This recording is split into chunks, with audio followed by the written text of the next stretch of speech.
So, as you can hear, I'm sitting outside next to the Meuse River in Verdun, France. Pardon my French. People going about their business around me. Far from where I grew up in the States, I'm a bit of a stranger in a strange land here, which is kind of similar to how things can be in the dream world. Wait a second. Am I dreaming right now? Is this a dream? A quick double reality check where I look at my hands. Looks like 10 stable fingers where they should be. And thinking back to how I got to where I am these last 10 minutes, 1 hour, half a day. Okay, I remember. It's all pretty clear. Not a dream. Alright, well, cue the intro.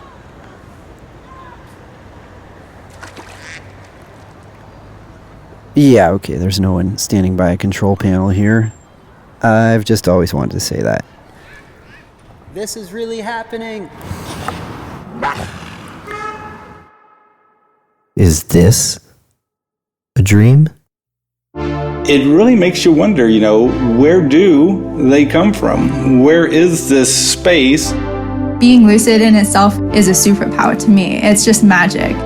So I just kind of think, I want to fly at the fastest of fast possible. The dream will automatically respond to us. It's almost like a kind of telepathy. You could receive guidance and wisdom from these other dimensions. This is something that's been used for thousands and thousands of years. What makes dreaming so fascinating is that we don't control it. It's autonomous. I think someday science will figure this out. You can explore consciousness for yourself. You don't have to believe anything anyone ever says about it. The main thing was just this feeling of complete bliss. And I just felt so full. I think it is one of the missing puzzle pieces.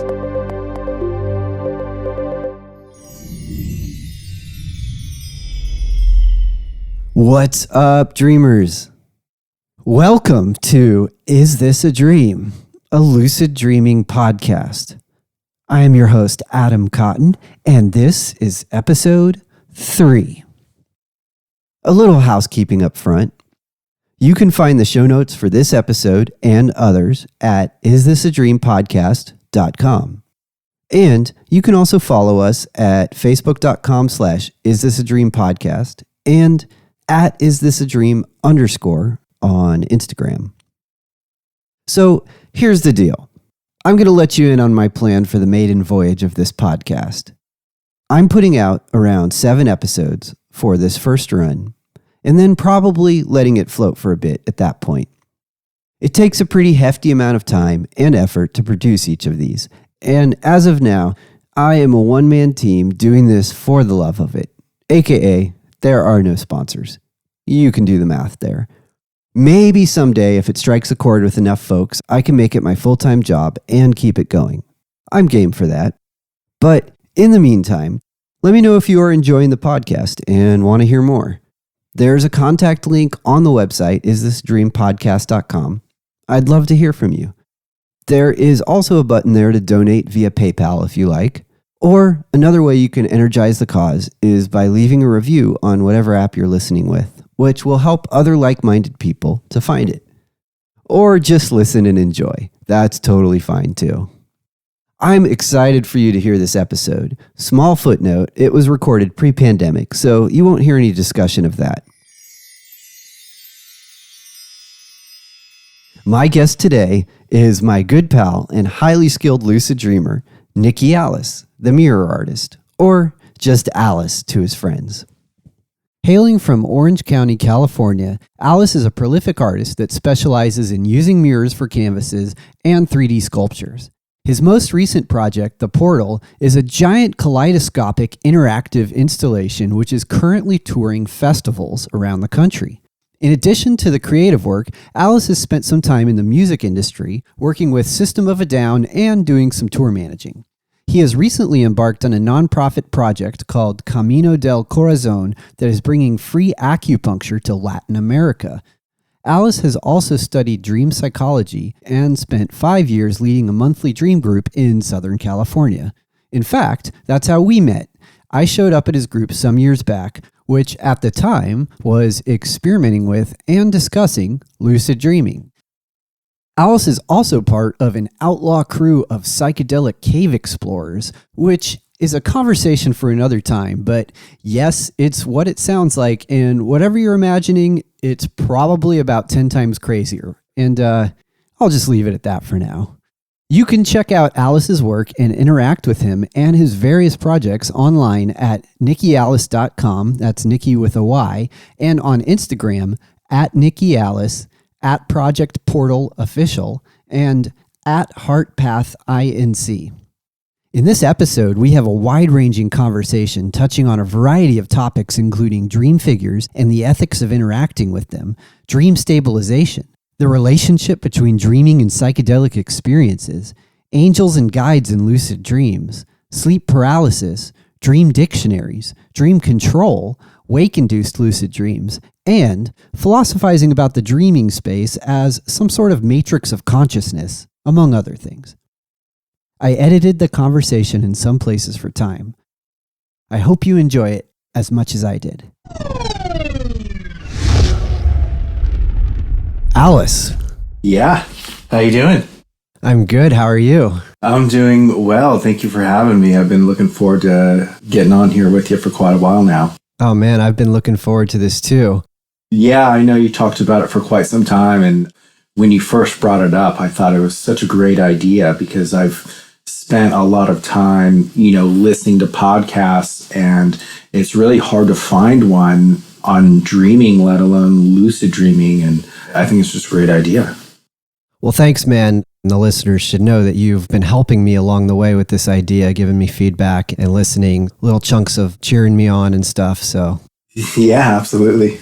Thanks for that. Happy to be getting going here, and it's been fun so far. Yeah, I caught a list of some of the guests that might be on the show coming up, and I'm pretty excited about that. Man, me too. So I have to ask, I would be remiss if I wasn't to check with you. Is this a dream? Is this a dream? That's a good question. And please explain. I ask myself that quite often. Doing a state check, I feel that I'm not dreaming, although the Buddhists feel that you're not really awake until you're enlightened. So could go either way. So I think maybe what you're saying is this might not be an actual dream, but we could be in a dream within a dream just in general. Yeah. In our lives. Yeah, I mean, I feel that in the waking life, we are in a waking state as far as consciousness goes, but there is a step above what we're in right now that we could be more awake, consciously. But yeah, no, that's a good question. I like that. I wouldn't call myself Buddhist myself, but I've been reading a lot about it and practicing some of the mindfulness meditations. And specifically, they have some really deep stuff, as you probably know, on lucid dreaming, which is they call dream yoga. Yeah, dream yoga. Yeah, it's really interesting. I guess I wouldn't call myself Buddhist per se, but I have Buddhist tendencies. I really love what they have going on, and practicing a lot of Buddhism has been really helpful, especially in the dream world because of the dream yoga. I've done some studying on that, and it's really helpful. I mean, there's so many things that you could accomplish in dreams. It's really interesting to look into that. How and when did you first become interested in lucid dreaming? And about how long after that did it take you to start having lucid dreams?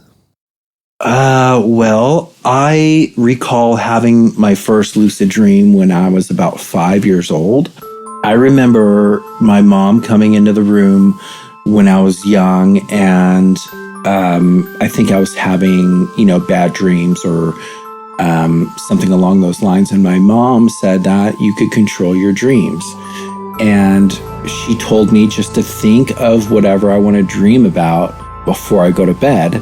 And if you think long enough, it will appear in your dreams. And I remember I used to have a lot of stuffed animals when I was a kid, and I had this toy chest full of stuffed animals, and I had this Snoopy doll, and it's really lanky. It had these long legs and stuff, and I was in this nightmarish dream where I was running down these corridors of this big haunted house, and I was being chased by Snoopy.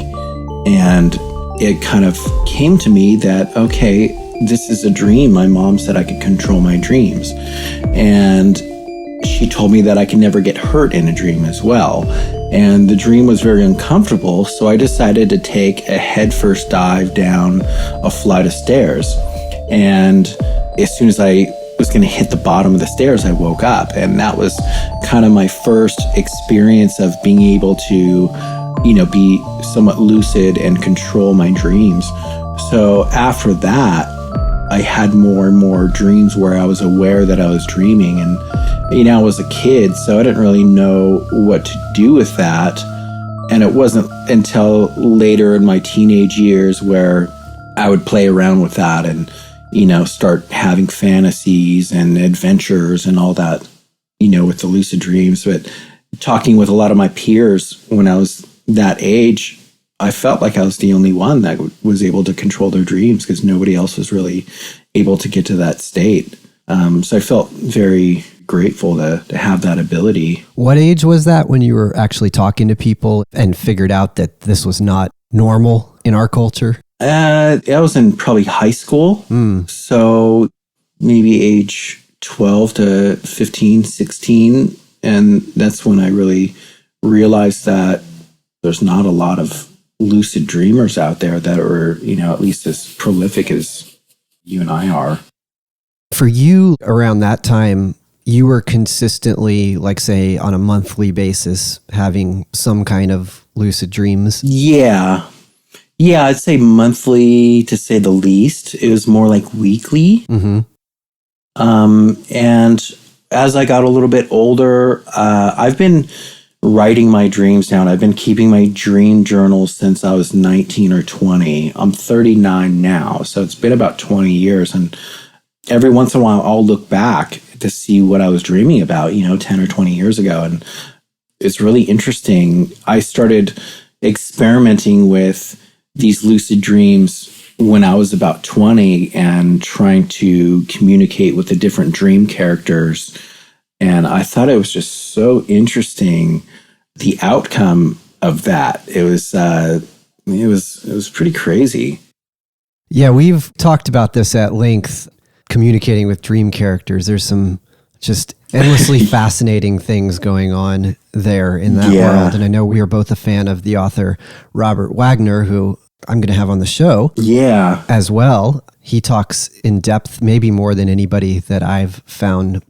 It's so interesting, the different types of dream characters and the different kinds of feedback you get. What was that like for you when you first started getting going, figuring that out and navigating that world? And how did that change? It was interesting, to say the least. I started reading Robert Wagner about that age when I really started experimenting with this. And when I became lucid, the first thing I would do is, okay, who's in the room? Who's around me? Who can I talk to? And I would usually ask things like, who are you? What part of me do you represent? And 19 out of 20 times, the dream character I'm trying to communicate with would morph into different shapes, or it would give me a weird look like, oh, I don't know what to do. I would kind of explain it like if you've ever seen the movie The Truman Show with Jim Carrey. And great movie. Yeah, I love that movie. And there's a scene where he starts to realize that everybody in his little world are actors. And when he starts calling them on it, the actor's kind of like, okay, the gig's up, like, what do we do now? He knows. And that's the kind of reaction I would get from these dream characters. They would be playing out a whole elaborate scene, and then I would become lucid and I would grab one of these guys and be like, hey, who are you? What's going on here? And they would kind of look around to the other characters and say, oh, what do we do now? He knows. And I went through about 5 years of experimenting and getting the same exact results. And some of them would just morph into different people and different shapes. And, things would get exciting. And then I would wake up, out of excitement.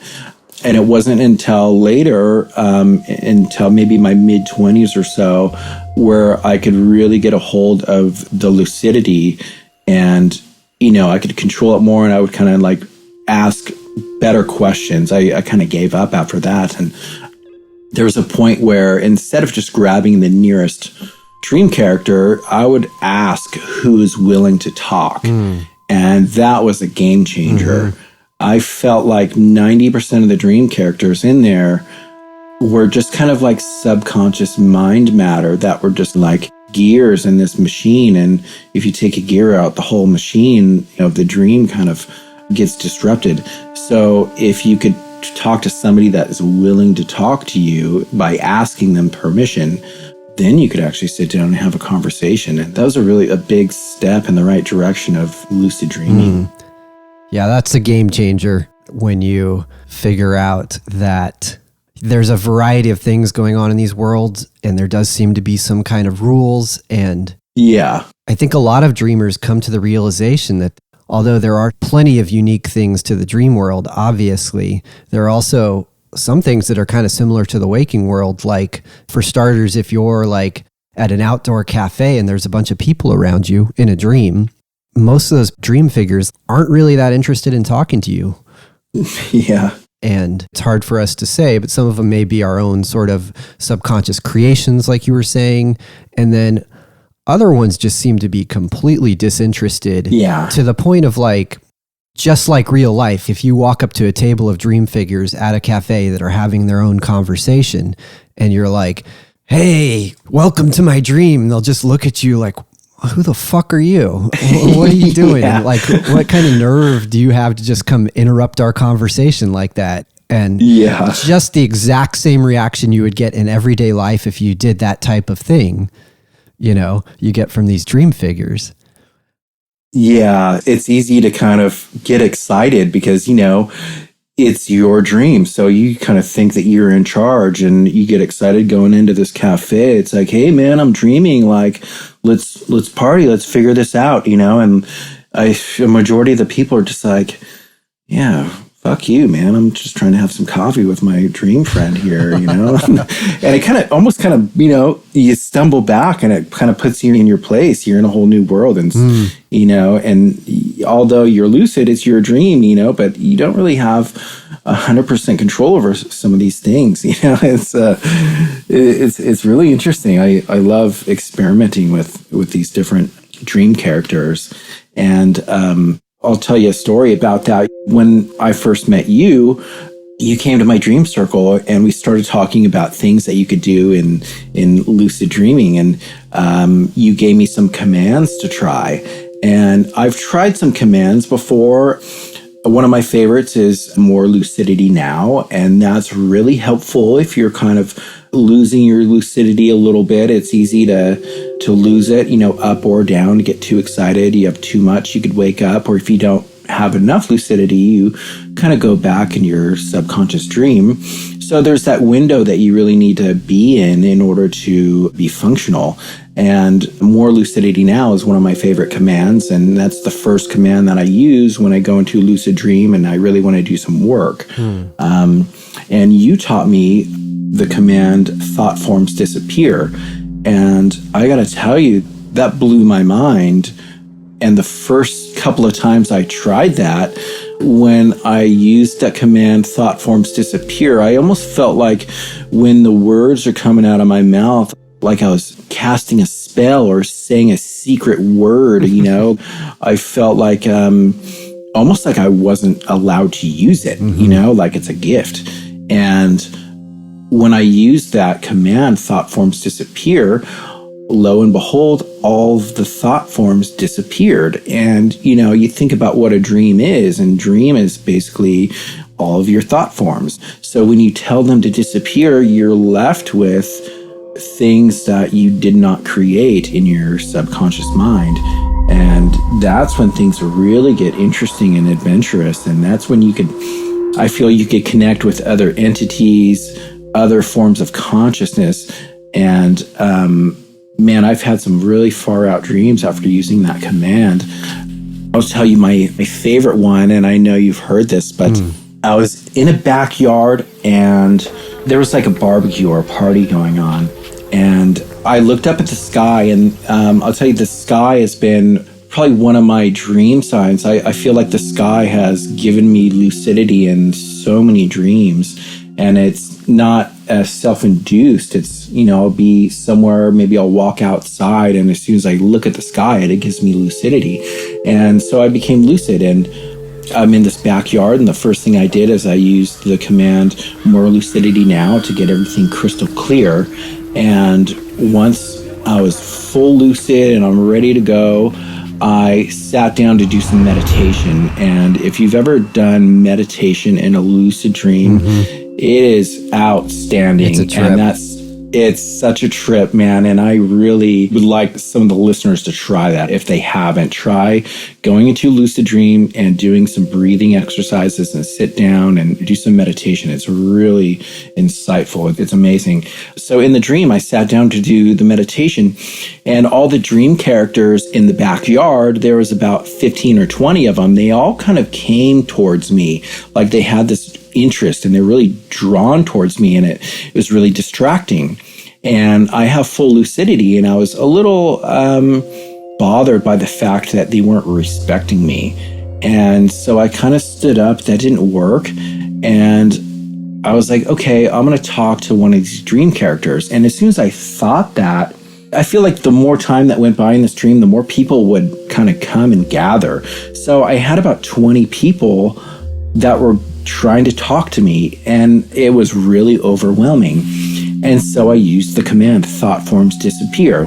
And like a charm, every single person in that backyard did like a backward spin move and went straight up to the sky and disappeared. Wow. Including the landscape, the backyard, everything disappeared, and it left me on this grassy hill area. And this is a dreamscape that I visited before in lucid dreams when I've used this command. And I feel like every time I use the command, thought forms disappear, it takes me to this landscape. And I kind of looked around and I thought to myself, well, the command worked. What am I going to do now? All my thought forms disappeared. And I kind of look around the hill, and there's this table, and there's these 3 sentient beings that are sitting at the table, like having a conversation. And they all looked like exactly the same. You could tell that they were different entities, but they had the same features. They were very human-like, but they had deep sunken eyes, and their skin was dark and leathery. And I just felt a lot of wisdom around that table. And they're sitting there kind of having their own conversation. Their mouths were not moving. So they're, they're just communicating without their mouths. And like telepathic? Yeah, they're using telepathic communication, and it was amazing, And I got really excited. So I sat down at the table, and I was like, okay, what am I going to do here? I'm kind of like the new guy, and I'm not even sure if they even acknowledge me. And so I go up and I kind of sat down. I was like, hey guys, I'm dreaming right now, like, can you give me some advice on maybe how to live a happy, joyous life? And that's kind of the only question I could really, think of, and give me some advice on how to be happy. Great question. And they looked at me and they chuckled, like amongst themselves, they kind of chuckled, and they gave me the impression like, oh, who's this guy? Like this human trying to live a happy life. That doesn't really apply to us. And they chuckled, and I felt really stupid, I was like, oh man, that was a stupid question. What am I going to do now? I almost felt like wanting to shrink into a hole. And one of the beings kind of, he reached over, and with his long pointy finger, he touched me on my chest, right where my heart is, my heart chakra. And as soon as he touched me, I saw the symbol of the heart chakra in green kind of pass before my eyes. And the being said telepathically, he said, this is where you reside, live through your heart. And I had this overwhelming sensation of like I achieved something, and I just felt so full. Wow. You know, my heart was full. I felt full of life and full of gratitude. And I took one of the other beings by the hand and I kissed him on the hand. I said, "Thank you very much for the wisdom." And I started floating away from that scene. And usually if you're in a dream and the dream's ending, you know, the dream fades away. And I felt it was the contrary. I felt like I was fading away from their dream. And so I went back and I woke up and I'm in the backyard here with all these people. And the first thing I do is I grab my dream journal and my pen and I write down that entire dream, every single thing that happened in detail. I marked my chest where the being touched me. And as I'm finishing writing down that dream, I realized that I'm still in the backyard with all these other dream characters. And they're all really interested in what I was doing. So as I'm kind of realizing that, okay, I'm still dreaming. I just wrote all that down, you know, I'm still dreaming. One of the dream characters in the backyard came up to me. He's like, "What'd they say?" And it just blew me away. I was like, Wow. Whoa, even like my subconscious dream characters were aware that I was talking to other forms of consciousness and they were interested in what they told me. And that kind of shocked me out of the real dream. And then I woke up for reals and then I had to write down the whole dream all over again. But I'll never forget that. And that's one of the coolest experiences I've had, being in contact with other forms of consciousness while using the thought forms disappear. And it was really cool. I was really excited about that. And I feel every time I use that command, something really cool like that happens. Wow, man. Yeah. That's such an amazing dream. I got that command also from Robert Wagner's book, somewhere in there. Yeah, good old Robert. So much good stuff. Yeah, that's a crazy one. I have similar experiences. My biggest problem with that command is many times when I use it, I'll be in a public space in the dreamscape and, you know, similar scenarios, there'll be a lot of people, like say there'll be 100 people. I'm in a bus station and I use the command and only half of them disappear oftentimes for me. And I'm sitting there in the dreamscape going, holy shit, half of these things are not my creation and perhaps from who knows where. And that's terrified me enough to wake me up a few times. I can't compute what that is. And you see the reactions. Like, I'm sure you've had some experiences with this too. Like you were saying, it's almost like this dream voodoo command that it has an impact on everything. And the, let's just call them independent characters that don't disappear, seem to become very aware of your presence when you use that command. Oh, yeah. It's almost like in Lord of the Rings when Frodo chooses to become invisible and he puts the ring on, you know? Yeah. And like his peers can't see him anymore, but everything else in all the other realms can, and it like shows them exactly where he is. Oh, yeah. It definitely puts the spotlight on you for the other beings. Anything that's not your creation, yeah, it definitely makes you visible to them. Yeah. And, you know, I find you get a range of reactions, everything from complete ambivalence, like you'll get a couple looks like, oh, God, he's doing that again kind of thing, to ones that are like, what is he doing? You know, it's like that cartoon where like in old Looney Tunes with the bird when his feathers all come off and, you know, and he looks at you all crazy. Like, what are you doing? You know, it's like you kind of like strip the dreamscape in a way and you see what's left and they see you. It's a very interesting moment. And then, yeah, there's these different avenues you can go. And you were just mentioning, you can't assume that just because whatever's left at that point, whoever's left, that they want to have anything to do with you. It's still the same situation where, you know, you need to ask permission, just like in everyday life. You can't just go willy-nilly and insert yourself into any situation and expect positive results. Yeah. We've talked a lot about this, like asking who wants to interact with me. And that seems to bring much better results if you're just respectful and I think your dream that you shared is a great example of that. Yeah, and I really like what you said about getting permission. That was a big game changer.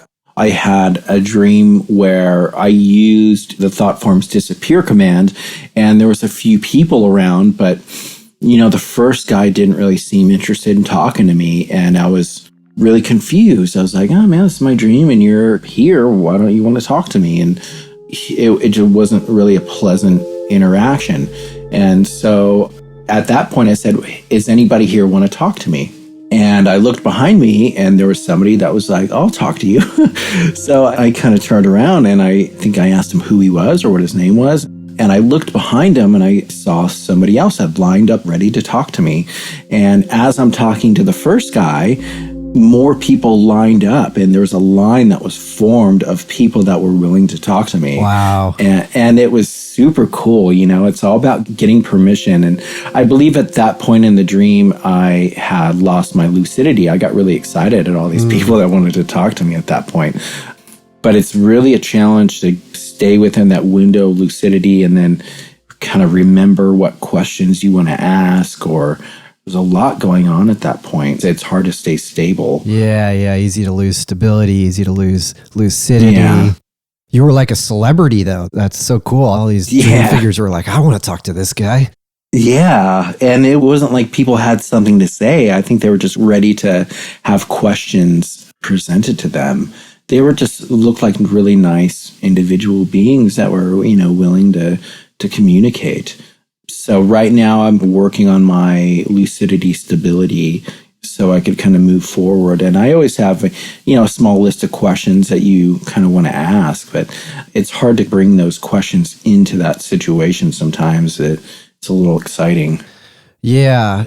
I know that Wagner has this chart of levels of lucidity, which he got from a guy named Ed Kellogg, who's another fascinating figure. And I think there's like 5 categories: semi-lucid, lucid, fully lucid, super lucid, and something else that I'm not remembering. But once you get to the higher point of the scale, that's when your memory from waking life, like you can start to remember all those things and then beyond, like then you get these superpowers and stuff. But it is hard at even normal levels of lucidity to connect with those, I guess they call them prospective memories that you've made in waking life and these plans, but it takes practice. Yeah. And also there's, a number of techniques that you could use for stability. And my favorite one is just to look at your hands. And I'm not really sure why that one works. I've read that because you're so familiar with your hands in waking life and they have just enough detail to where you could recognize it, it just keeps your attention, in that window of lucidity. And I feel that engaging any of the senses works too. Spinning around or, twirling, looking at your hands helps with the stability as well.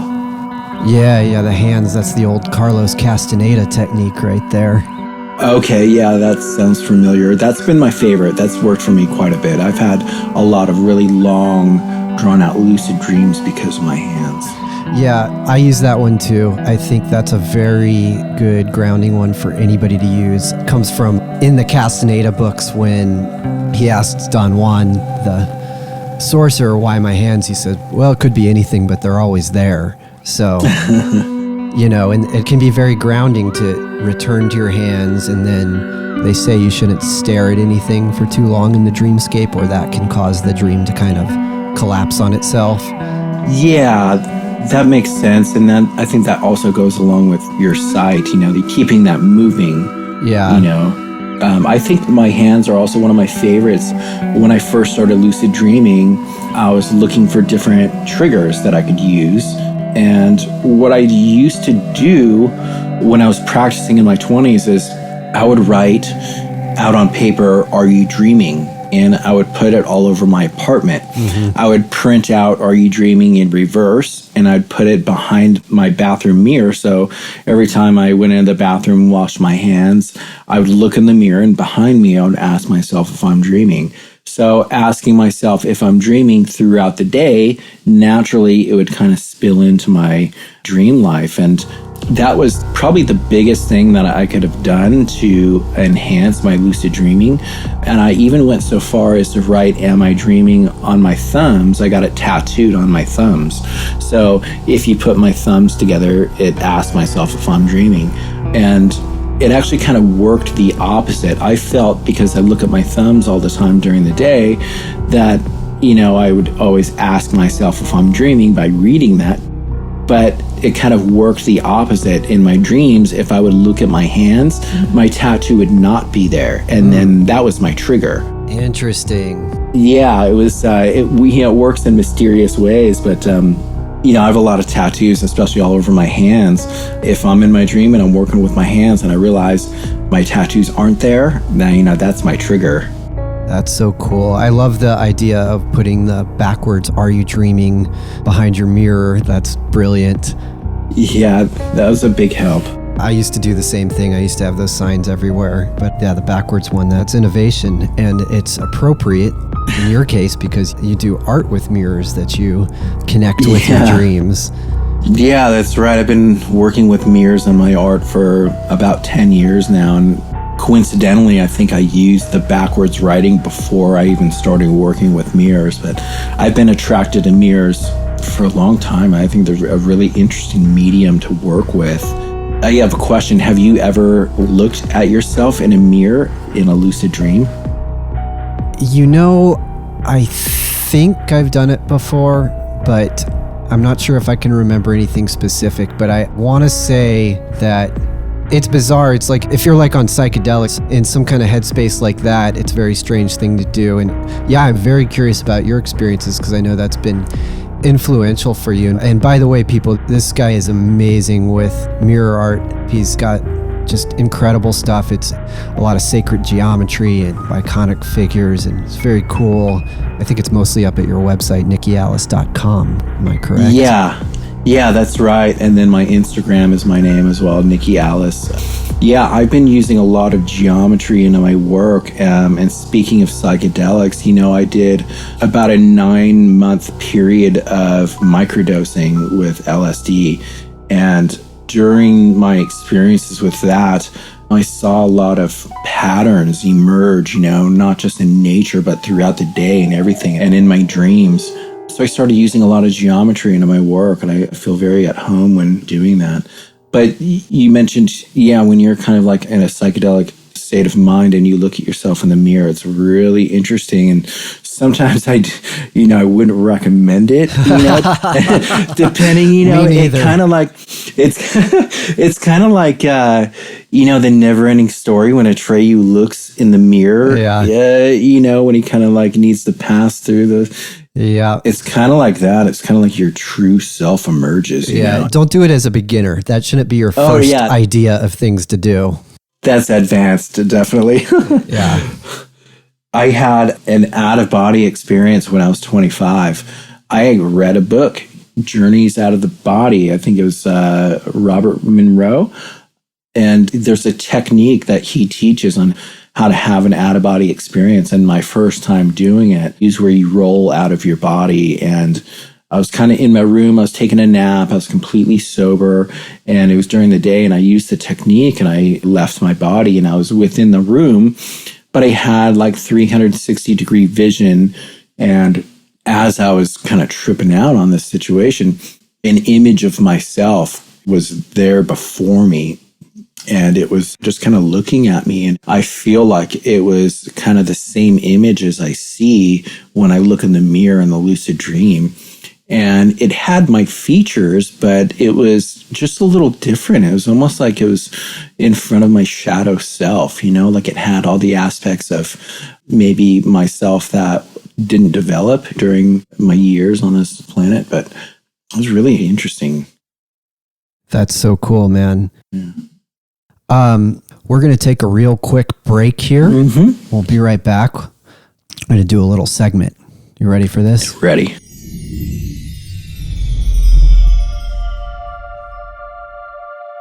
Imagine you had the most amazing lucid dream last night. You were riding a flying sky tiger, shooting lightning bolts from its eyes on your command in an epic battle with space dragons. ending up in some kind of crystalline palace on a strange planet, being told answers to some of life's biggest mysteries by furry little plant people. And for some reason, Matt Damon was there. However, there's just one catch.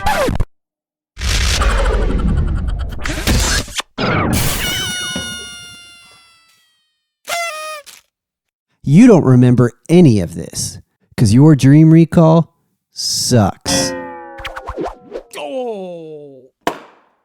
Dream recall is the most fundamental skill an aspiring lucid dreamer needs to develop for two main reasons. The first one is obvious. As illustrated above, even if you have a lucid dream, you won't remember it. Secondly, one of the main ways people become lucid is realizing they are dreaming during a dream, also known as dream-induced lucid dreams, or DILDs, as they are affectionately referred to. In order to develop this skill, each dreamer needs to get intimately familiar with what their dream world tends to look like. The people, places, things, events, strong emotions, and anomalies that are most likely to be encountered. Some people think they don't dream at all, but what's really going on is most likely they just haven't developed the skill of dream recall. As Stephen LaBerge puts it, you need to know what your dreams are like, and in particular, what is dreamlike about them. In order to do this, the most important tool in the Onironauts' arsenal is the dream journal. You need to be able to recall at least one dream every night in your journal before you move on to experimenting with lucid dream induction methods. A dream journal in this day and age can take a variety of forms, from the traditional notebook and pen on your nightstand to a laptop, voice recorder, or notes apps on your phone, the latter of which you can either type or use voice dictation with. Doesn't really matter. You just want to capture the lightning bugs. Here are a few helpful dream recall and journaling guidelines. 1. Create the intention to remember your dreams and mean it. You are in a relationship with your dreams. Your dreams are you, and they will respond to you. In her book, Creative Dreaming, Patricia Garfield writes, "Those who do not believe in dreams or believe them to be nonsense do not remember their dreams or have only nonsensical ones. Dreams are what you make of them. Dream states respond to waking attitudes." 2. Practice good sleep hygiene. Get plenty of sleep, make your bedroom space as cozy as possible, stop looking at device screens an hour before bed, go to bed around the same time most nights. Don't eat a heavy meal too close to bed. Be mindful of your intake and timing of things like caffeine and alcohol, which can disrupt normal sleep patterns and quality. Even just picking 2 of the above can make a noticeable difference. 3. When you wake up in the middle of the night, get in the habit of thinking backwards. Ask yourself, what was I just dreaming? Stay still. Any movement can disrupt recall. Write down even the smallest snippets. If there is a lot that you remember, start by writing down keywords and events in shorthand, then flesh it out after. For some dreamers, the shorthand version is enough to be able to recall full dreams in the morning, at which point the detailed version is written out. 4. Note all your dream signs, which can be defined as people, places, things, events, situations, emotions, and anomalies. Keep track of which ones reoccur most frequently. These can later be used as triggers for lucidity. In her book, Breakthrough Dreaming, Dr. Gail Delaney suggests formatting a dream journal entry like this. Start the night before by dating the page and making some brief day notes. What you did and felt that day, with an emphasis on any emotional highlights. Next, if you are practicing some sort of dream incubation that night, write that down. This is followed by the title of the dream, which is something you will add later to help remember it. Then the dream itself, which is followed by a generous space for commentary. Some tips and tricks. If you don't remember anything when you wake up, try shifting into your favorite sleep position. Strangely, if you return to the position you were in while dreaming, sometimes the memories will start coming back. Try and wake up either naturally or with a gentle alarm. Talk radio or music will make dream recall much more difficult. The last 2 to 3 hours of sleep in the morning are a lighter type of sleep and contain the longest REM cycles with the most dreams. Your mind is a dream factory during these hours. This is prime time for dreaming, dream recall, and, of course, lucid dreaming. For some people, napping in the afternoon is a fruitful time for remembering dreams more easily. If you are just beginning your first dream journal, start by recording any dreams you remember from childhood, as well as any particularly vivid or reoccurring dreams, including nightmares, that you can recall from any point in your life. Tell yourself resolutely while going to bed that you will remember your dreams that night. Focus on this intention, repeat it, and really feel that you want it and mean it. Think of your dream journal as a tool. Don't be overly worried about your wording. You can sketch things out as pictures where helpful. It's okay if they're messy or stick figures. This isn't art school. Whatever helps you remember the dream is all that matters here. Some people, like my guest Alice today and myself, like to leave a blank page opposite every recorded dream for commentary and analysis space. If you don't succeed at first, don't get discouraged. This is a skill and takes practice like any skill. But with a little dedication and persistence, most people find after a week or two, the dream memories start to flow. In fact, you may soon find your main problem is remembering too many dreams and having to pick and choose which ones feel most important to write about. All right, happy night trails and Godspeed out there.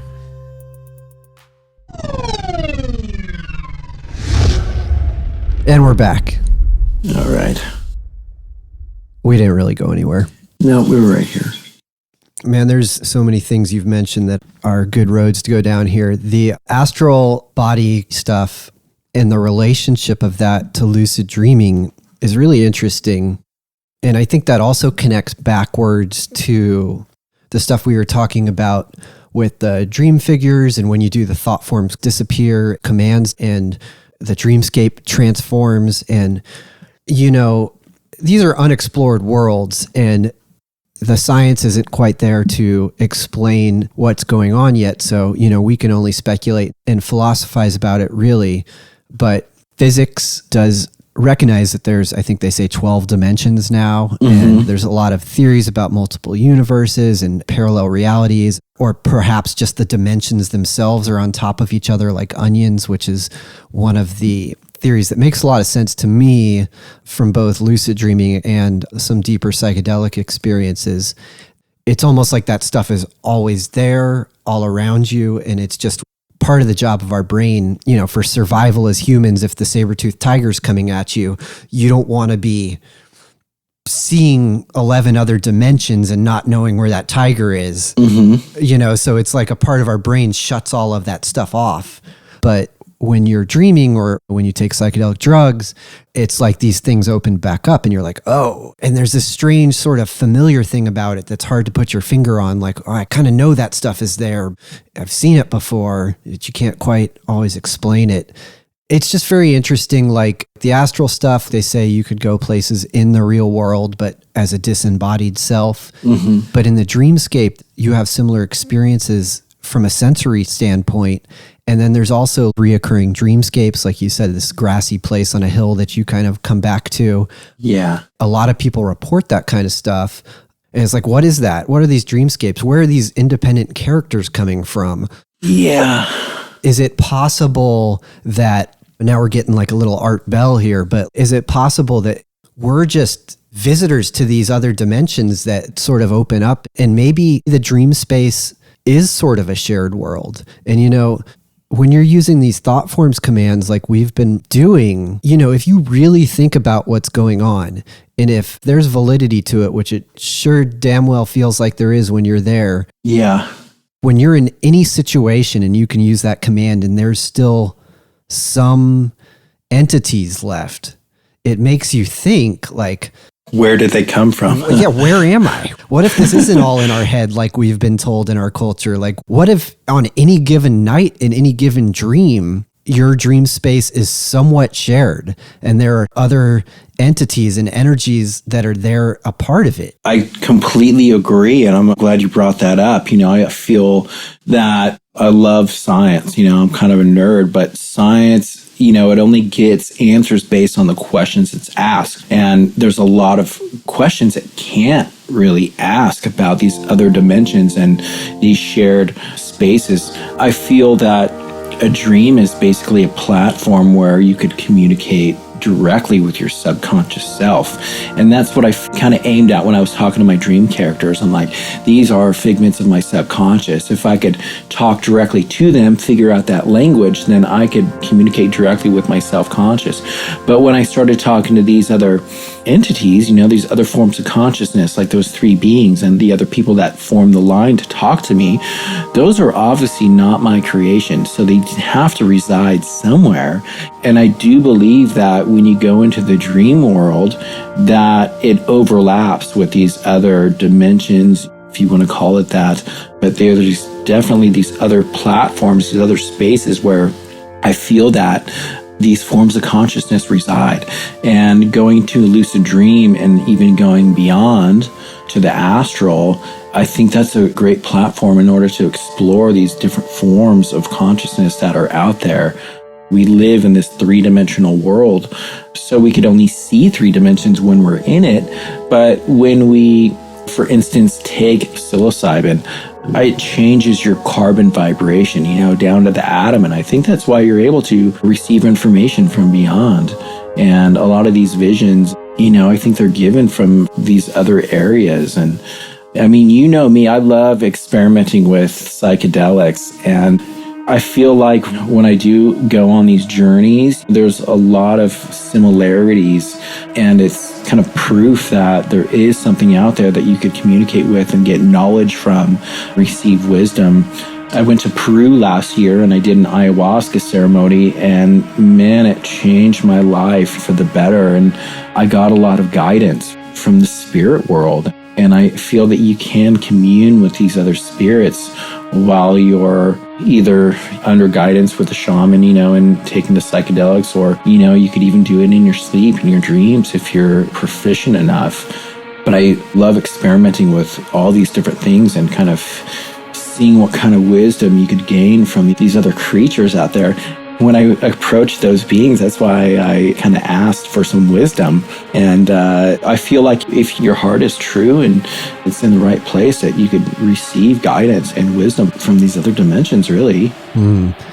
Yeah, the ayahuasca thing is, I think, a really good example of something that takes you right there. The ayahuasca and DMT thing, for anyone who's done it or has heard people talk about it, you probably are familiar with these accounts of going to this other dimension where there are these sentient entities that are trying to communicate with you.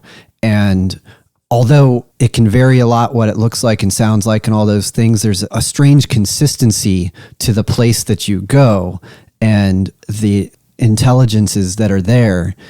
And I think that's a good example of what we were just talking about, where that's like one place, but it's not that different from things that happen in lucid dreams and places you can go and entities that you can communicate with. I think those types of things are connected, and I have nothing but just eons of respect for all of the practicing shamans from the indigenous cultures who lead these ceremonies and who practice these types of things and shamanic journeying and astral projection, and they have their own words for them in different cultures. Lucid dreaming is very important in those worlds, and they're just so much more experienced in dealing with these other realms, and what they do there is, I can never do that kind of stuff. I mean, it's the, it's like Mickey Mouse's character in Fantasia. He doesn't know what the hell he's doing. He's controlling all these forces, but he's trying to take the place of the sorcerer there who's used to dealing with all these things. And Mickey Mouse gets into trouble. It's sort of a silly allegory, but when you've done these ceremonies, these guys are like wizards dealing with these other realms, and they're extremely experienced, and they've devoted their lives to doing this. And the magnitude of all of the things they're doing, it's mind-boggling to me. It's amazing. It really is. And it's important to have the right person you work with, the right shaman. Mickey Mouse should have been working directly with the sorcerer, or else he wouldn't have gotten, in so much trouble. Mm-hmm. I was really fortunate to find the shaman that I'm with now, and I cannot imagine doing anything like that with anybody else. She was just pure magic. And when we did the ceremony, it was like the veil was lifted between our world and the spirit world, and you're kind of in between. And there was a lot of entities in that area, and you could feel not all of them were benevolent. Mm-hmm. But if your intent is true, and that's one thing that's really important with not only shamanic journeying, but lucid dreaming, is stating your intent. And that's kind of the driving force. I went with two friends, and when we did the ayahuasca ceremony, it wasn't all pleasant, a lot of things you deal with are things that you need to deal with in order to advance. And there was a point where one of our friends was clearly having a difficult time, and we all felt it. We're all in the same room, so it's very intimate. And the shaman, she just drinks a little bit just to kind of have her foot in both worlds. And she turned into like this beautiful native eagle woman, and she stepped in and just took control of the situation, and it was magic watching her work. So yeah, in situations like that, it's really important to have somebody that knows what they're doing. I would not recommend anybody just kind of going down to Peru and doing the local ceremony out in the woods. You never know what you're going to get, especially when you're dealing with something so personal. Mm-hmm. But the same thing kind of goes into the whole lucid dreaming, having that intent and practice. You could get all the results that you want by going into that lucid dream. There's so many different, healing aspects of doing that. Yeah, absolutely. You mentioned earlier, to go way back, that your mom gave you advice about lucid dreaming that brought on your first lucid dream. So I'm wondering, is your mom a lucid dreamer? That's so cool to have that guidance from a parent. That's a good question. She knows that I'm into dream practice, but I haven't really asked her too much about her own dreams. My mom is a psychologist, and so she really taught me how to communicate well, and I feel very fortunate to have my mom as my mom. It's gotten me so much, learning how to communicate with not only others, but even myself. I read a lot of psychology books. My mom turned me on to that because she had a whole library that she studied. And she even brought me to a Jungian dream theory workshop that was aimed at licensed therapists. So I was the only one in the entire course that was not a licensed therapist. So it was really interesting. Wow. And I felt very fortunate to be able to go to that. But the truth is, I didn't really learn anything in that workshop because everything I already knew just from my own practices. But it was interesting to see the therapist learn how to work with other patients. So it's one thing to do dream work on yourself, but it's another to work with other people. I attended the School of Metaphysics for a couple of courses to be a dream coach. And this was about 5 or 6 years ago. And I loved all the information that I got, all the knowledge I keep with me, but I felt they were a little kind of boxed in some of their views. And so I branched out. But during my coursework, it was required to start a dream circle. Later on, I think it was like the 4th or 5th year, but I felt that I wanted to kind of get started on that early. And that's when I started the dream circle, which you and I met through. Yeah. And so I had that going for about 5 years. I kind of recently passed a torch to somebody else because I've been doing so much traveling and working on all my art projects, but it's still there in Fullerton. When you were in the workshop with your mom, there was some sort of rigid belief systems. It sounded like that maybe you didn't subscribe to as much as far as what this or that means. And then you had your own dream group for a while, which I attended a few times, was great. What are some of your takeaways from those two things? Like, what did you find that made more sense to you? Well, for instance, a dream symbol is basically anything in a dream that would mean something. When you're in a dream and something comes up, maybe a church or a swimming pool, that would be a dream symbol. And so a lot of the school of metaphysics and even some of the workshops I took, they have very specific meanings for these symbols.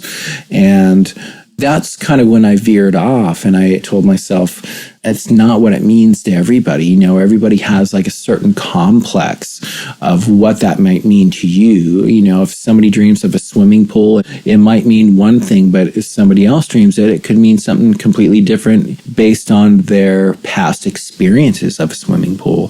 For instance, I believe in one of the books I was given, if you dream of a desert, the desert is supposed to signify being in an unproductive state of mind. And they probably got that because there's not really much out in the desert. But I have desert experiences. I love the desert, and I go out to the desert by myself and I do these solo peyote meditations. And when I'm out there in these sort of meditative state, I feel all the different creatures out there. I love being out there because it's so alive. And so that was the first experience I had where I said, okay, maybe this isn't for me. I'm going to take all these courses and I'll take what I get from it, but I'm also going to combine that with all the other knowledge I've accumulated with the books I've read and working with other people. Yeah. I think that's why people really enjoyed coming to the Dream Circle, because I didn't have any specific meanings or theories. Everything was different and open-minded. In some cases, somebody would read a dream and they'd usually look to me and I'd say, oh, this is my dream. This is what this might mean, but what is your past experience with this item? And we'd go around the table and people would kind of say the same thing. And by the time it got back around, the dreamer would usually have that aha. It would come up, and only the dreamer could decipher their own dream. I felt it was kind of my job to kind of guide them until the dreamer realized. And I think that's one mistake, that there's so many people out there that say, oh, I'm a dream therapist. I could tell you exactly what this dream means. You know, this means you're coming into money or some other bullshit. That's never true. You know, 90% of the dream dictionaries out there are bullshit. But it's up to the dreamer to decipher their own dream. You know, I felt it was my job to just guide them in that direction until they had that aha. Yeah. Certain things mean different things to different people. And that's totally been my experience too.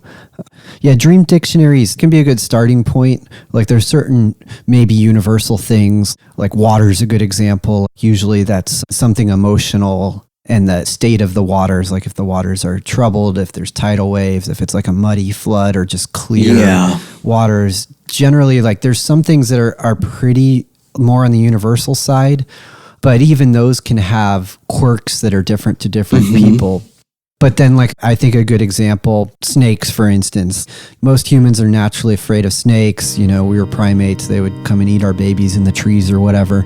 But there are plenty of people who love snakes and have them as pets. And that person, when they see a snake in a dream, it's going to mean something completely different than to the person who's got a phobia of snakes. Exactly. During the Dream Circle, I ran a basic experiment. You know, I'm big on journaling, and that's the first thing. That's like step one of getting to know your dreams. You need to journal your dreams. And after a while, you could see a lot of similarities in the dreams. So I would have the dreamers go back into their dreams and underline or highlight all the symbols. One experiment we did recently was we made our own personal dream dictionaries, and it was very successful. And I would go back and you'd take a few different color highlighters, and one thing you'd highlight all the people, and then you'd put a tally how many times they've been in your dreams, maybe the last year. You do another color for all the places, and then you do another color for all the things. And eventually you'd have a list of all the people, places, and things that are in your dreams, and you'd be amazed how many repeats you'd have. And it really gives you a lot of insight on what your common dream symbols are. You could use those symbols as triggers if you want to become lucid. Say your friend Jerry pops in your dream. You haven't seen him since second grade, but he's in your dream every month or so. Then you get it in your mind. Every time I see Jerry, it's obviously a dream because I haven't seen him since second grade. You could go that route. But what I did is I defined all these people, what they meant to me. For instance, my friend Yatsik, I love the guy to death. He's an artist, and he's somebody that I really respect in the art worlds. And so we have this artist relationship. So when Yatsik appears in my dreams, I know that he represents the part of me that is an aspect of my art career, or it's an aspect that represents the artist in me. And so you could do that for the people, you could do the same thing for the things, and nobody knows dream symbols like the dreamer. So if you're able to decipher what these dream symbols mean, you could have your own personal dream dictionary, and that's much better than getting your store-bought dream dictionary. But I do agree with you, there's a lot of symbols that it is fun to glance at them to see, because a lot of them are on point. I feel that if something appears in your dream and you want to know what it means, you think what that item does in waking life. You dream of an apple or something. An apple nourishes you. I feel that food in dreams represent knowledge. And depending on the type of food, represents the type of knowledge. If it's a piece of cake or junk food, it's probably knowledge that you don't really need or you're not assimilating correctly. One of my favorites is the common teeth falling out in your dream. I think everybody's had that, and that's the number one question I get asked. What does it mean when my teeth fall out? And I think there's a few different meanings for that. I think the two biggest ones are, what do you do when you meet somebody? You smile, they look at your face and they look at your teeth. And so that's kind of an aspect of your outward expression. Could mean that you're maybe a little bit self-conscious about the way you look, or there's something going on in that respect. Another interesting way to look at that is the teeth are the first part of your digestive system. So if your teeth are falling out, you can't really even chew your food right. So that could mean, if you're going along with food represents knowledge, it could mean that you're not assimilating knowledge correctly. Information in front of you, you're not really kind of chewing up correctly. So you're not really getting the right information out of that. Because it's really interesting. There's so many different meanings for other things, but, it goes back to, does it feel right to the dreamer? Yeah, it's got to feel right to you. I think that's the ultimate question is, does it resonate? It's like you could have 3 dream dictionaries. If you just want to get the conversation started in your mind, you can use those as a starting point and be like, oh, let me look up this thing. Does that sound right? Yeah. Yeah, it's close. Maybe it's a little more like this, or no, that's not right at all. But it might get you thinking of, well, if that's not it, then oh, well, it's probably more like this type of thing. So they can be helpful, but ultimately, I think of it as we all have our own personal mythologies. And that's never clearer than within the dreamscape. Yeah. It can be so helpful, like you said, to make your own dream dictionary or just to keep track of your own dream signs, dream symbols, depending on what you want to call them. They go by both names, and those can be good lucidity triggers, like you said. We're going to take a quick break here. We'll be right back.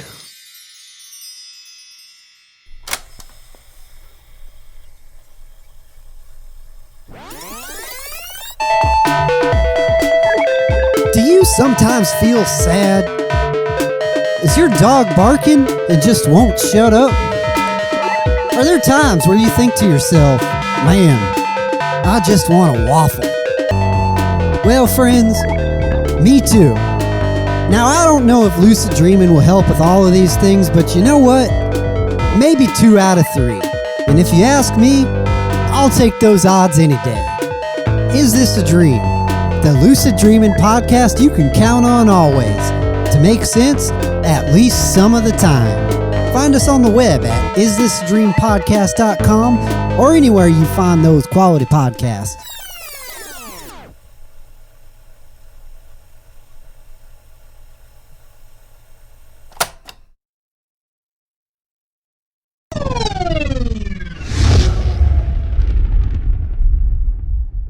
And we're back. Got some more coffee here. It's a good thing to wake up from the dream space with. Oh, I love my coffee.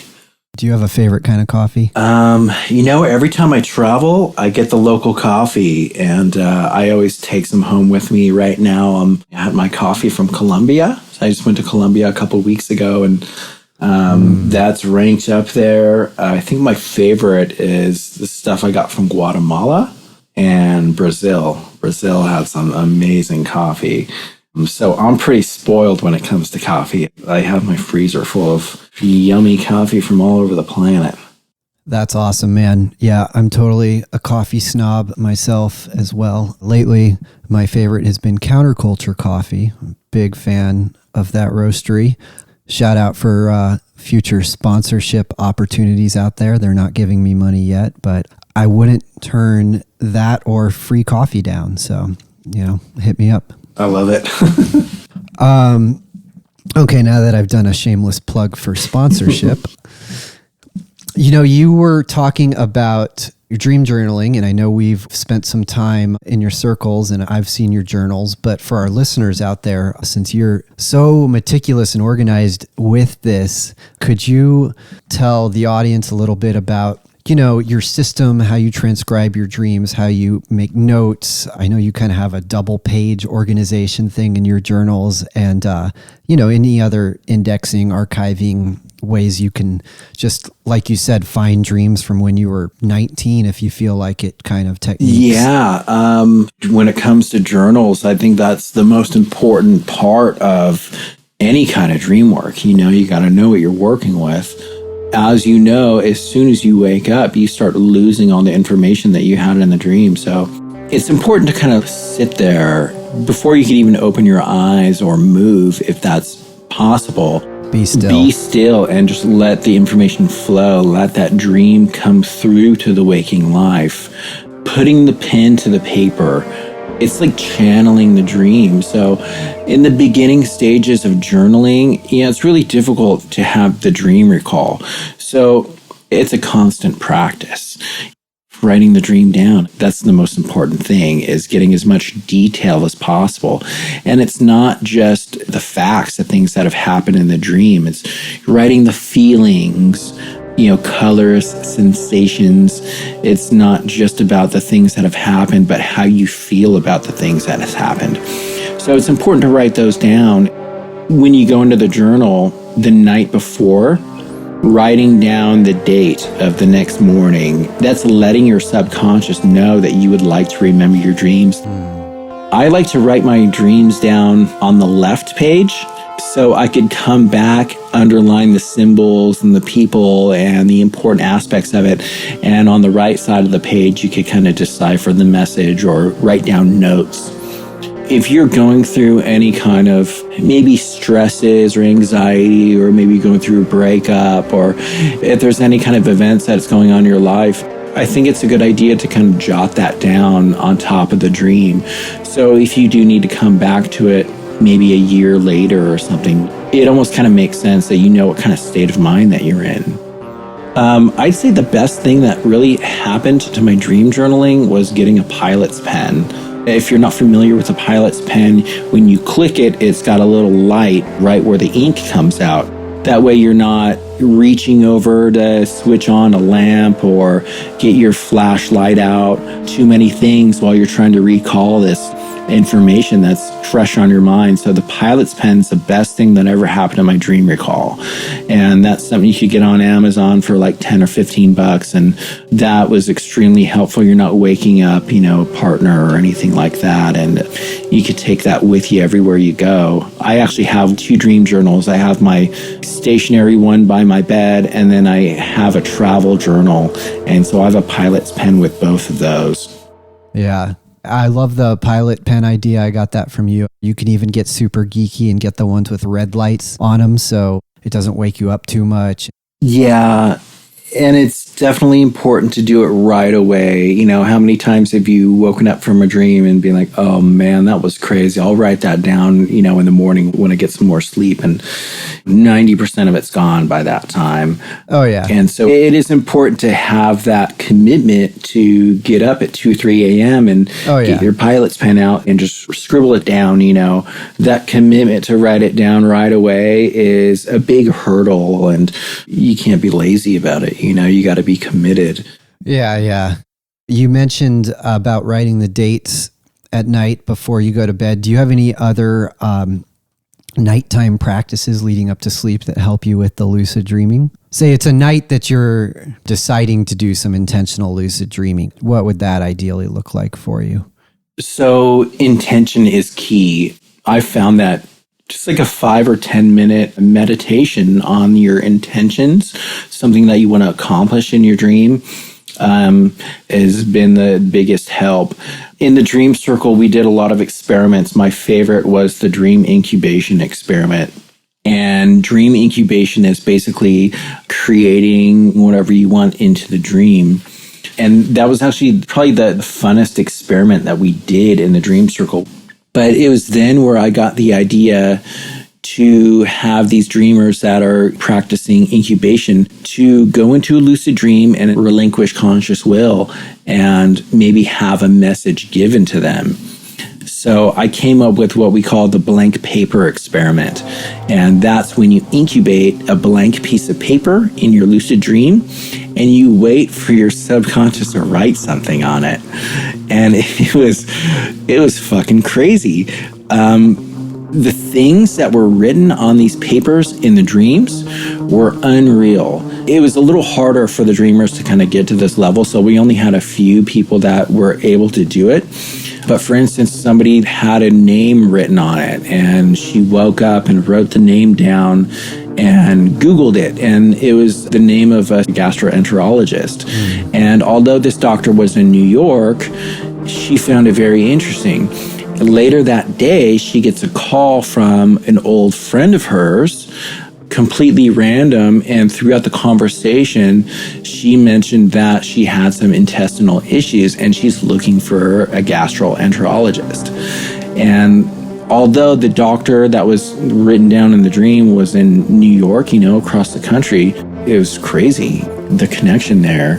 But we had similarities like that with everything that was actually written. There's a lot of connections.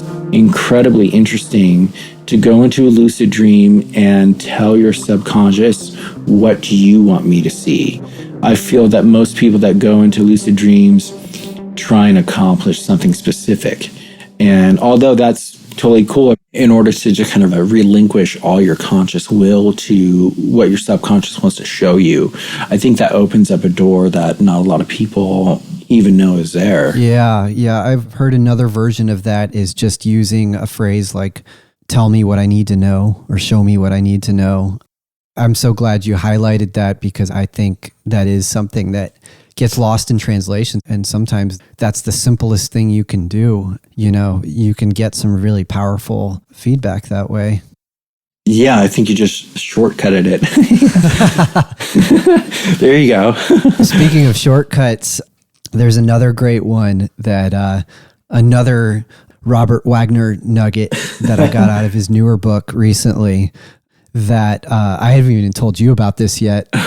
You know, as far as all the stuff we're talking about with dream figures and thought forms disappear and then talking to whoever's left, but asking permission to talk to that person. And we had talked more recently about this idea of just asking for a dream guide in the dream. Yeah. But then there's even a level beyond that of simplicity that it's even simpler, which is just talking to the dream consciousness itself and bypassing all of that.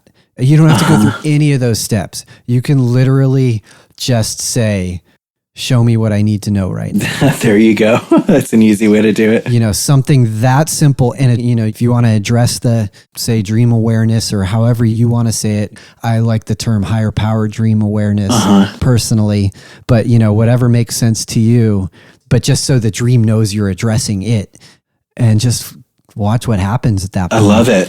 I love it. And like all the commands out there, I know we talked briefly about it. I think it'd be really interesting to make a list of commands and the results that people have gotten from these commands and how useful they could be. Is just, such a good tool. Yeah. Yeah. And another thing that I think Wagner was highlighting that I was just reading, I think another misconception is that in lucid dreaming, the dreamer controls the dream. There's a saying that he uses in his book about the sailor doesn't control the sea. Right. And it's this whole conversation about influencing the dream and manipulating the dream versus controlling the dream. Right. And I think that's an important distinction. And most experienced lucid dreamers, I think, would agree with this, that nobody has complete control over the dream. You can control elements, you can manipulate elements, you can certainly control yourself. Just like everyday life, that's the main control you have. Of course, in dreams, you can do other things like control objects and have these powers and stuff, but there's still things that are happening that, you're like, I didn't think of that. Why is there a fire engine driving by all of a sudden going crazy? Like that wasn't my idea, and these scenes and scenarios come up. And, at a certain point, I think the sailor doesn't control the sea idea is so important. Yeah, I love that. I love it. And sometimes, if you are sort of in these situations to grow in a way, sometimes letting go, like you were saying, is the best answer. And seeing what happens and trying to see what that world or your subconscious or however you want to think of it is trying to show you, because maybe there is something you need to know in that moment. Yeah, I like the way that you said that. It took a long time to realize that I don't control everything. You think that you do, but I believe the dream world kind of does overlap another platform that is kind of bigger than you. And yeah, the sailor does not control the sea. It's best to control the boat, but that's about it.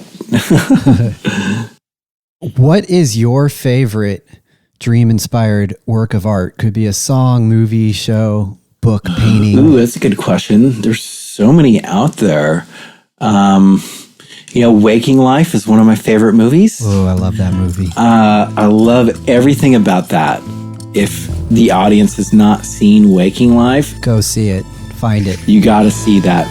It's so well done. What a great ode to lucid dreaming. Oh man, it's perfect. And when that came out, I was like right in the middle of my lucid dreaming adventures, and it just made perfect sense. I could relate to every single scene in that movie, and I love the way that for people that haven't seen it, it's basically about this boy who is dreaming and he can't wake up, and he's going from dream scene to scene and kind of animated. I believe it's like filmed in real life, and then they have a different artist for each scene kind of paint or draw over every slide. So it's kind of a weird animation, but it's so well done, and I love how a different artist does every scene, because it kind of represents how a different dream is its own work of art.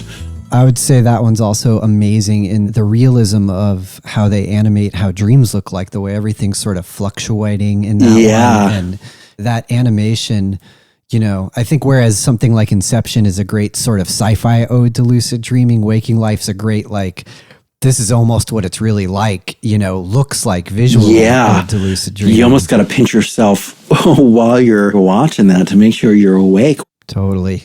Another one of my favorites, I say my favorite work of art is by Henry Fuseli, called The Nightmare. It's a painting of like this woman asleep on her bed, and there's a demon on her chest.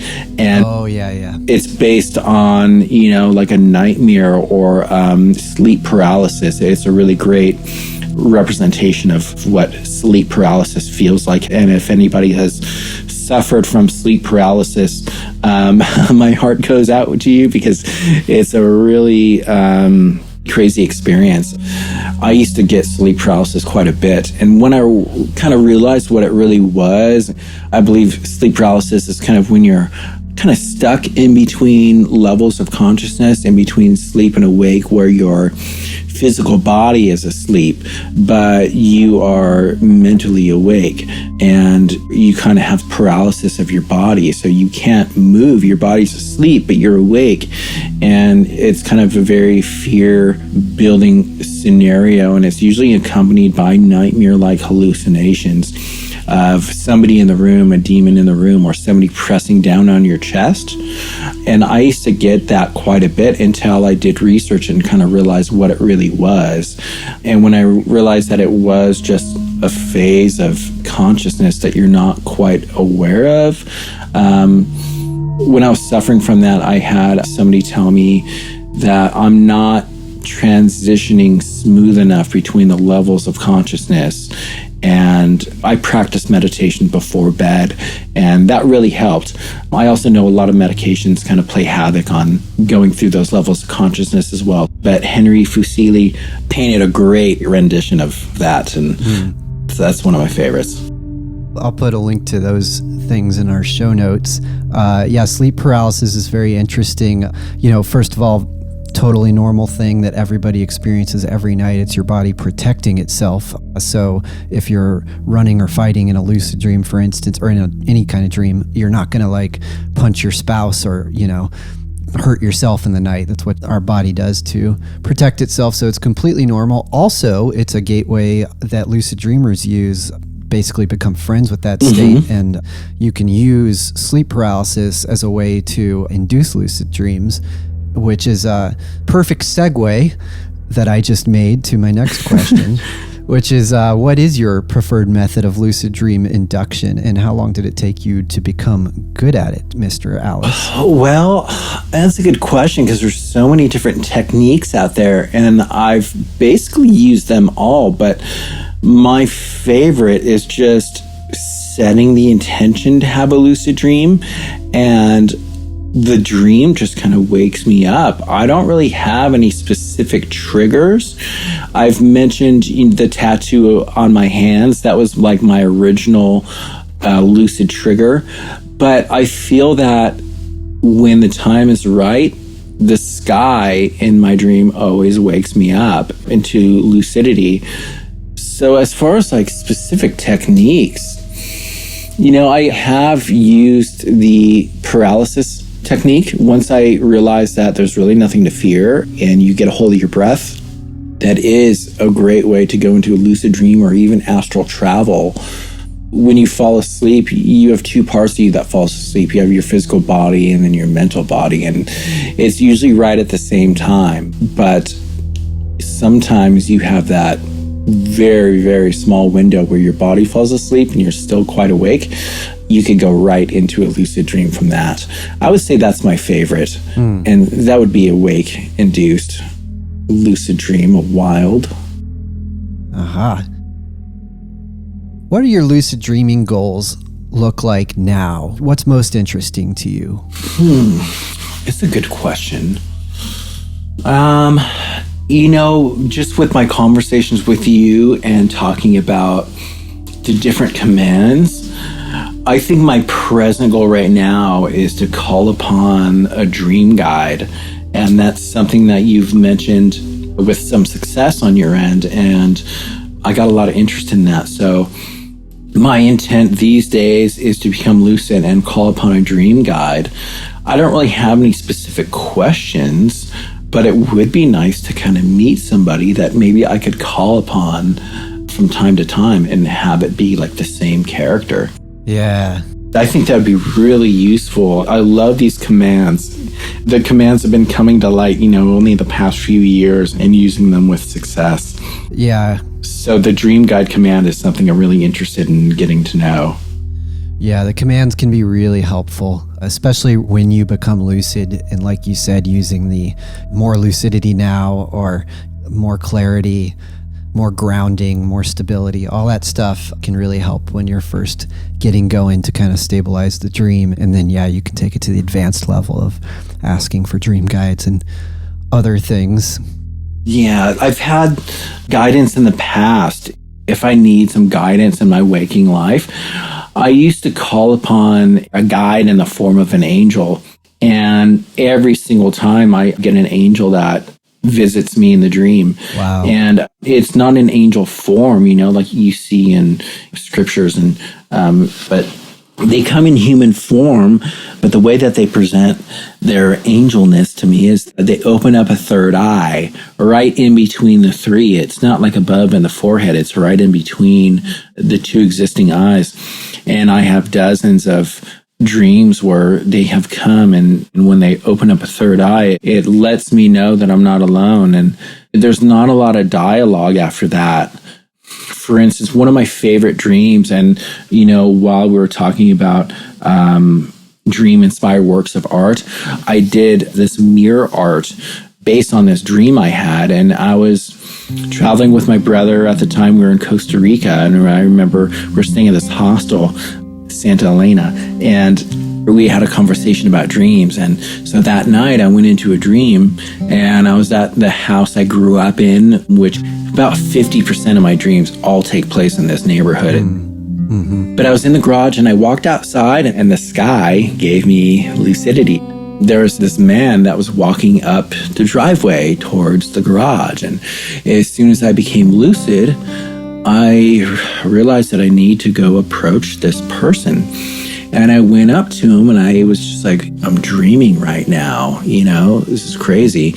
And he opened up a third eye right in the middle, and he looked at me and he said, "You're not the only one." Oh. And it was crazy, right? And so all I could do was just like embrace this being, we hugged and had this amazing embrace, and the energy was like unreal. And we kind of like broke off a little bit, and he grew these two beautiful wings, and he started floating up towards the sky. And the whole time we locked eyes. We were like, my two and his three, we all had our eyes just like this loving look. And he floated up to the sky, and then his body became like the body of a horse or something like that. And then he had like the upper torso of a man with these beautiful wings, and he floated up to the sky. And I woke up just feeling like I wasn't alone in the world, It was an amazing dream. And I woke up, and I wrote it down. I sketched him out, I did this big sketch and wrote the dream down. And I told my brother about it, and he was like, "Yeah, that's cool." He's not too into the dreams, but he thought it was interesting. And so we got up early to go on this like jungle trek. And I'm looking through this big book that everybody signs, all the guest books. And it's probably like 500 pages. It's a huge book. And the first thing I do is I just thumb through it, and I open it in the middle at random. And there's a picture of an angel with three eyes. Wow. Bam, right there, that somebody sketched out from probably like 4 or 5 years prior. And man, like, was that a sign that I'm not alone? So I do call upon guidance in that respect of angels, and they always appear whenever I ask for them, and they always open up that third eye. And when they open up that third eye, then I know that, I'm not alone. I have guidance if I need it. It's been a while since I've, needed to call upon an angel, but having a dream guide that you could call on could be incredibly helpful for anything, Yeah. Wow. That's powerful, man. Very cool. I ended up doing this mirror painting of that angel. I was able to give it to a friend of mine. He sings for a band, Circa Survive, and to this day, he said it's one of his favorite pieces of art that's hanging in his house. And I think that's really cool, because I love this guy's music, and it's really cool that he loves my art, and able to put this dream into a piece of art and give it to him is really something special. What advice would you give to someone who's new to lucid dreaming and maybe hasn't yet had their first lucid dream, or is struggling with like stability and consistency types of issues? I think just like anything in life that you want to be good at, it's all about practice. Don't get discouraged if it doesn't happen right away, because you're developing a new skill. So practice, and you just keep at it. The more you do it, the better you're going to be. And it just comes with time and setting your intent. It's all about intent and practice. And with that, everything else will fall into place. Yeah, I agree. You know, there are certain people out there that are natural lucid dreamers, just like people are good at any skill set. But for the rest of us, it takes work and practice, and don't get discouraged if it doesn't happen your first few tries, or even once you get good at it, there's plenty of misfire things that can happen. So it's a skill set. It's like any skill set that takes time and practice and keeps developing. And so, yeah, you guys stick with it. It's not a Harry Potter situation right off the bat all the time. Yeah. However, a lot of people do report after the first time they hear lucid dreaming is possible, sometimes people have lucid dreams that night. Yeah. It's all about just, raising your awareness of it. A lot of people that would come to my dream circle, they'd come with an interest. But that night, after talking about it, they would have their dreams. They would remember their dreams, or they'd have a lucid dream. And it's all about just raising your awareness of it. My philosophy on that is the more aware of your dreams you are during your waking life, the more aware of your dreams you are during your dreaming life. Totally. So it's all about just raising awareness, and that goes back to putting those signs up, are you dreaming everywhere? It's asking those questions and bringing that to the table constantly. Yeah, you're kind of learning to work a different set of muscles, but they are all things that apply directly to everyday life, intention, willpower, sort of subconscious prompting, focus, just awareness practice, being in the moment, presence. All these things can be important in any everyday sort of activities, but they're especially important with lucid dreaming kind of stuff. So it's a good practice, and what's cool about it is it circles back around and enhances your waking world in lots of cool ways as well. Yeah, the word lucid, it just means being aware. So the more aware you are of your awareness, the easier it'll get, the better it'll get. But it's just practice. Totally. What do you see currently on the horizon for lucid dream studies and science? And also, what do you think, or perhaps maybe hope, the field will look like 100 years from now? Wow, that's a good question. You know what? I've been kind of hearing of a lot of devices that could trigger lucidity. I think there's something called the I-band, which is coming out. And that's something that you can kind of wear on your forehead while you sleep that kind of sends you a signal. I don't know if it vibrates or puts like a UV light or something on when it senses that you're in that REM state that triggers lucidity. Really interested on that, because half of being lucid is getting lucid.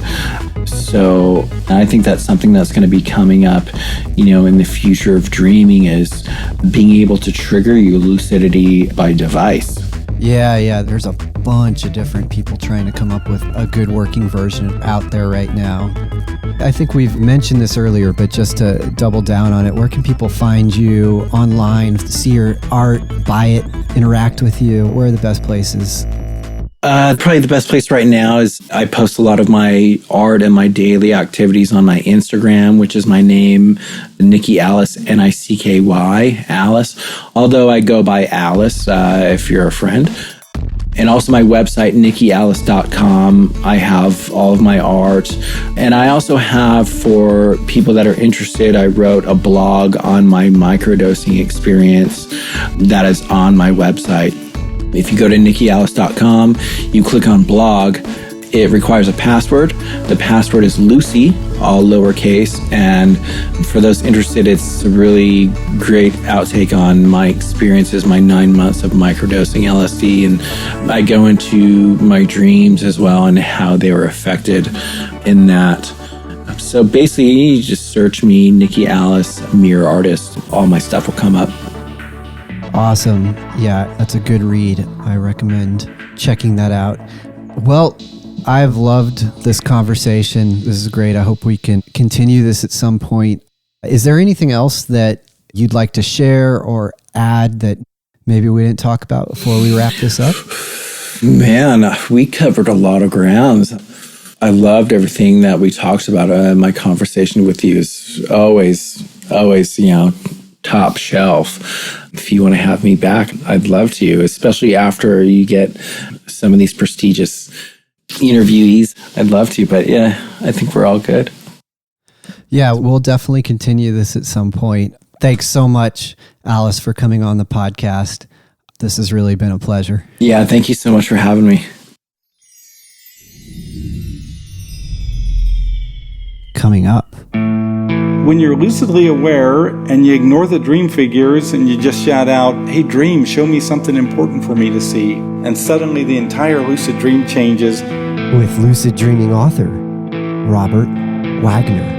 You just realize the magnitude of creativity of whatever you're contacting, whether it's your unconscious self, whether it's your larger awareness, whether it is, in a sense, your soul. It's truly, utterly, awesomely fantastic. Next time on Is This a Dream? Thank you for listening to Is This a Dream? A lucid dreaming podcast. Each episode is written, produced, sound designed, edited, and mixed by me, Adam Cotton. All the music you hear is also written and performed by me. Each episode has a companion blog post with notes and links up at isthisadreampodcast.com. If you're enjoying the show, please leave a review on whatever app you're using. Your ratings and reviews work wonders to help the people who are surfing around find it. Also, please share it with your friends. And don't forget to subscribe so you don't miss an episode. Until next time, dreamers, I wish you all the best in your nightly journeys. Question reality, and don't forget to enjoy the ride.